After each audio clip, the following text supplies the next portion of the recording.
Welcome everyone to the Real Estate Experience Podcast. We're switching things up today. Those of you on the YouTube, you know the next steps. Hit that subscribe button that's just over there, or actually over there. I always forget which way it is. And hit that like button. It's very simple to do it. And as I mentioned, hit that notification bell. So today we've got Logan Freeman on the podcast. Welcome, Freeman. Man, it is good to be in person. How cool is that? And I just called you by your last name. Hey, that's all right. Freeman is great. It's a great name, so I love it. Yeah, so on each of these episodes, I provide experience shares, and we have others such as Logan provide their insights. And so Logan's the co-founder at FTW, Yep. primarily here in Kansas City. All and here you've in got Kansas your City, hands yeah. in multifamily, some retail, and some self-storage too. Yeah, self-storage and this beautiful office building here too.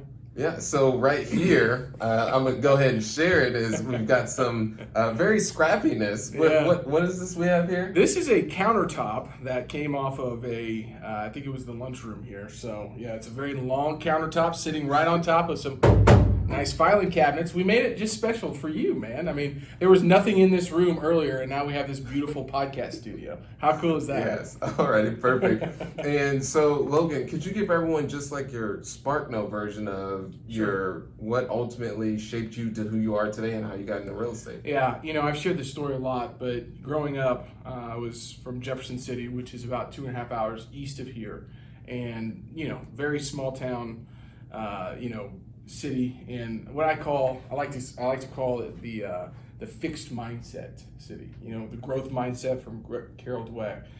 Jefferson City was more of the fixed mindset. It's a very nice, safe place to live. I watched my mom sacrifice a lot for us. Similar to you growing up. My dad single. I was going to ask you, was it single? So my dad struggled with drugs and alcohol addiction his whole life, and 7 years ago I lost my father to that battle. But, I know your story, and so I watched my mom sacrifice her, her younger years of, hanging out with friends and doing that stuff, working 2 jobs, And so when I was 13 years old, I came to my mom. I said, hey, I'd like to start working. I'll start making some money. I'm a big guy, I got a strong back. Let me go make some money. How tall are you, 6'3"? I'm 6'3", yeah. Okay. And so she was like, I don't think you can find a job, as a 13-year-old. I said, well, all right. So I started asking my friends around, and I turned 14. 14 was the threshold. If you could get a letter from your school that said, hey, he's keeping his grades up and he's not cutting class and he's coming to school, they let you work. So I found a job nearby my house, sweeping floors, doing dishes, and then on the weekends I would throw hay. You're a Midwestern boy. For all you guys that don't know what that is, take a big field, grow grass really long, cut it down, put it in square bales, and guys walk around and stack it on the back of a trailer. Wow. And then we feed that to animals. So long story short, man, I started working when I was 14 years old. I was an athlete my whole life. I went to played collegiate sports, not far from here. In Warrensburg, football, I got picked up by the Oakland Raiders. And one thing, too, that I just found out, so the first time ever, 2 World Record Attemptees. That's right. Yours was for Indoor rowing. Yes. Rowing, so I did that for CrossFit. Mm-hmm. No joke. Yeah, it's hard. That was my least favorite thing I had to do. Well, you're not really built for rowing. You're more compact, kind of strong guy. I'm this long, lanky, type of guy. So, but yeah, first I was loving, just getting to hear your story even more. So, got cut from the NFL, went back to school and finished my master's degree. Did not know you were these things. Yeah.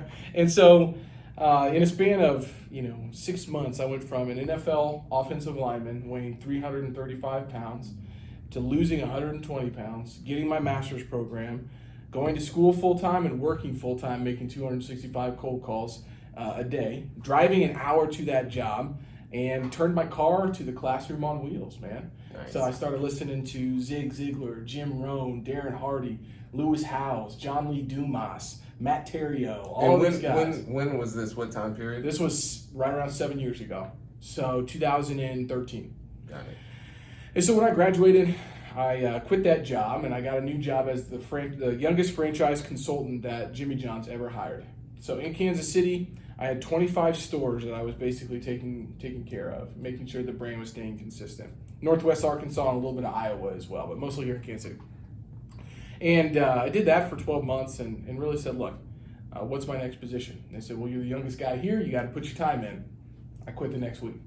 Went to a startup company, helped grow the startup company from zero employees other than the 3 people that we had working there that were kind of founders, to a large company that is super successful, raised private equity now. Mm-hmm. Left there, went to a larger company here in Kansas City, right down the road actually, and I was fired from that company 3 years ago.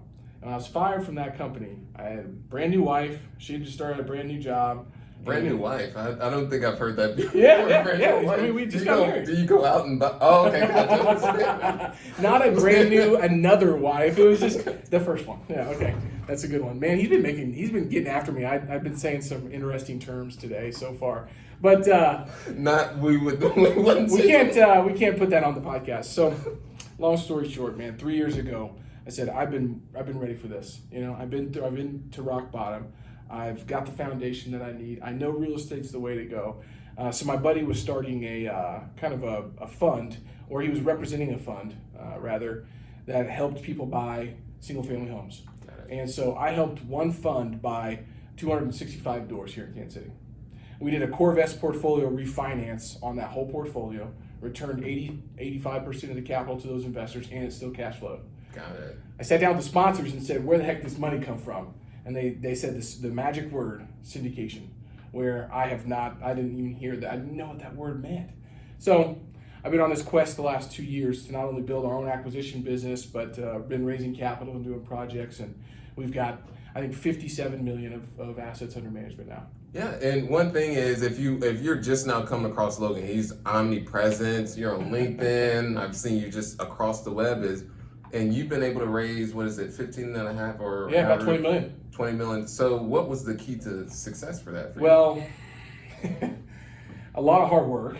But what I would say too is just being real and being authentic, and having good deals, right? Yeah. So you need to think about what the unique selling proposition that you have is. In this business, as you know, and frankly what I learned today is, just putting money in other people's projects is not what excites me. I like to look at a tangible asset, fix it up, see the people that are moving in there, and then see that impact they've been having because of that. So we operate all of our projects, which is great, and so they're all in Kansas City. So our competitive edge is Kansas City, Missouri. We're real estate brokers, so we get a first look at a lot of the projects, and we're operating here in the city. And so we have good deals. It's in the Midwest. Kansas City's thankfully done really well the last 12 months. So I think that's a piece of it. The second piece of it is, okay, when you think about a team that you need to build out, there needs to be a front man. There needs to be somebody who has omnipresence or is willing to be out there all the time. Your message has to be clear, concise, and compelling. And then you need to have the operations team to back it up. So the 2 guys that just left this room have a ton of experience acquiring, developing, and managing assets. And so, yeah. So you're on the approach of finding someone who complements your weaknesses? Or absolutely. Okay, got it. I mean, you can do it all yourself, but it's going to take you a lot longer and you might get burnt out. So if I stay in what I call my sweet spot, which is the intersection of my greatest strength and my greatest passion, right there is a sweet spot. I stay in that sweet spot, Corey stays in his, Parker stays in his, and I'm able to go, still enjoy what I'm doing on a regular basis. And we have better results because we're focusing on what we are good at. And so we've been hiring, people out to do more tasks that, when we break tasks down into $10 tasks, $100 tasks, $1,000 tasks, and $10,000 tasks, okay? I guarantee you, if you really get rigorous about your business, you're not spending much time in the 1,000 into the 10,000 space. When you do, though, is when you start to feel that flow. You start to feel, oh man, that felt good. Mm-hmm. Probably when you were sitting right with Grant Cardone. You're like, how the heck does a little Indianapolis, kid from little Indianapolis go down to Miami? Was it Miami? Yeah, it was Miami. How do you go down to Miami and sit down with the biggest dude one of the biggest dudes in multifamily real estate, right? It's just like things like that. Is you have to be open to that stuff. So, anyways, I'd say the key to our success has been looking at the different roles in the process and putting subject matter experts that have experience in those roles. Got it. And I love how you broke down the different sliding scales of the what is it, the pay per, what was that? $10 task, 100, 1,000, and 10,000. Gotcha. And that 1,000 to 10,000, that's how you really compress, right? And that's my whole new podcast is about compression. And you only compress if you are able to delineate between, okay, $10 task I should never be doing. And this is one thing I've mentioned to you all on here is do not, if you have your rental properties or even at your apartments, don't be cutting your own grass. Yeah. I've seen that happen, and it's just one of those things I've learned from the utmost wealthy individuals is they buy time, they hire employees or teammates, and they do things to push themselves up to the highest value activities. Yes. And so, I mean, and we've all heard that, right? But it's actually, you need to put a quadrant together, and you need to put a quadrant in an Excel file. If you're a real estate investor, you're always in Excel. So put, $10, 100, 1,000, and 10,000, and you brainstorm what are the tasks that I have to do in my business that are in each column, right? And then you figure out, okay, which ones are the 1,000 and 10,000 I'm not doing. And the way that you actually compress is you start to figure out what those are. And what I call these are profit-producing activities. And they are tied back to our most valuable priorities. I have acronyms because I have had too many concussions from playing football. So I have to have acronyms to remember things. Another bad dad joke that did not land. Right over the head. That's okay. Once you have kids, you'll understand. I've got one. The one that I know about. Oh, geez, I didn't know that. Well, look at that. We're learning all kinds of stuff.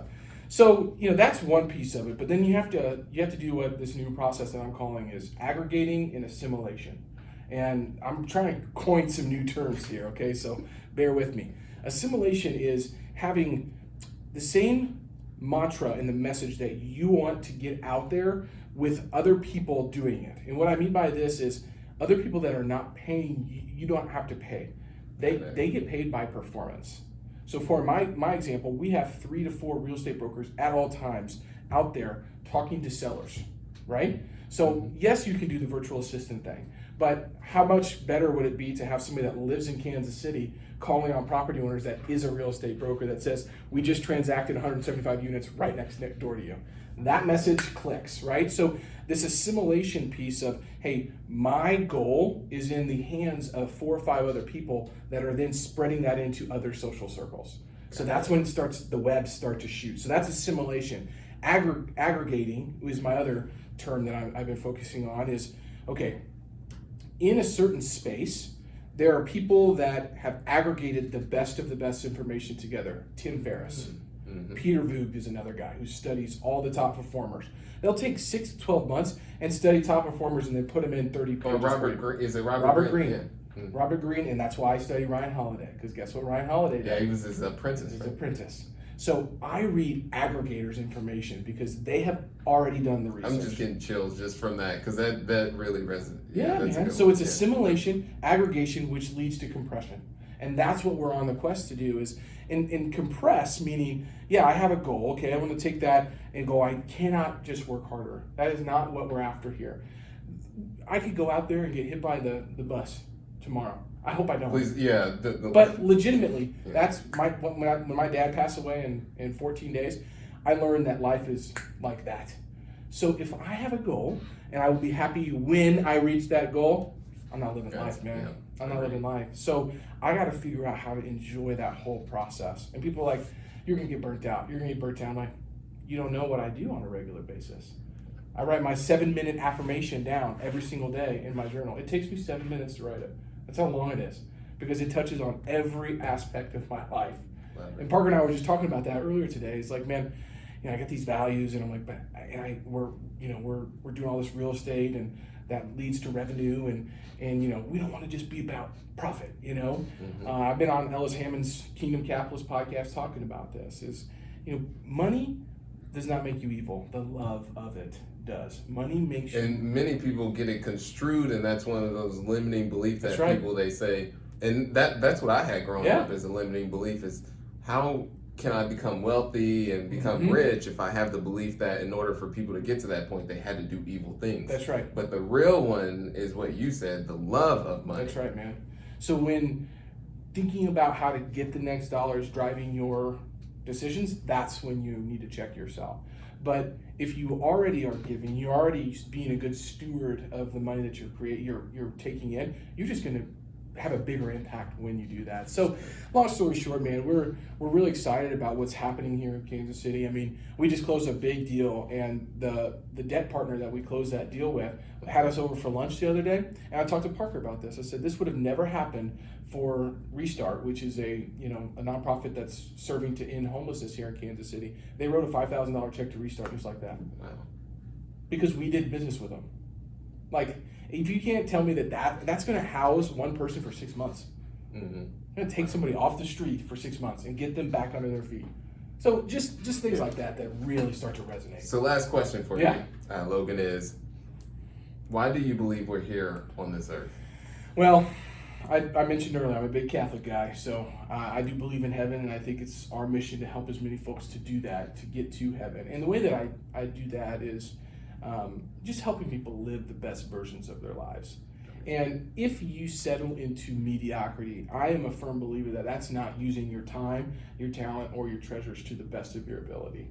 And that is, in a sense, just as bad as if you do use it for your talents and time and treasure for evil, right? So I want folks to understand that everybody is uniquely beautiful, specific, awesome, creative in their own right, but it's your job to knock on those doors to figure out what that is.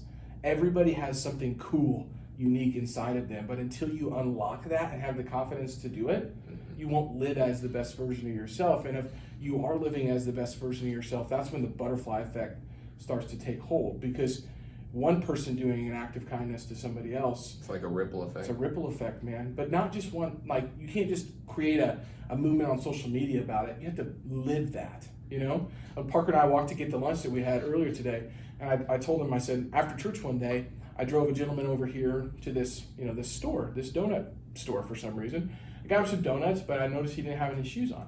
So I took my shoes off and gave them to him. It's stuff like that. The things that make you uncomfortable, if you're willing to do those things, that's what people remember, and that's going to impact people. So that's why I believe we're here on earth, man. You guys definitely want to take notes on that whole thing. Love that, all the summary. It's the gift of giving is what a quote I learned from Tony Robbins. So where can people find you, Logan? Well, LinkedIn is a fantastic place to find me, just Logan Freeman, but FTW Investments, LLC.com. That's our website. You can reach out to me there. Instagram, Facebook, soon to be TikTok. Yes. Sterling and I are going to start dancing together. Just kidding. But long story short, I'm all over the place, so people can reach out to me there. Okay, perfect. Well, I appreciate everyone as always. The next steps that I mentioned at the beginning. Hit that subscribe button and also notification bell and that like button. It's so simple. It doesn't cost anything. It's just a simple tap there so you can be informed of these bombs moving forward. So thanks so much for being on, Logan. Thanks for coming to Kansas City, brother. All right. Okay. Thanks for listening to The Real Estate Experience. If this has brought you any value, please subscribe and leave a 5-star rating. It would mean the world to me. Now go out there and crush it.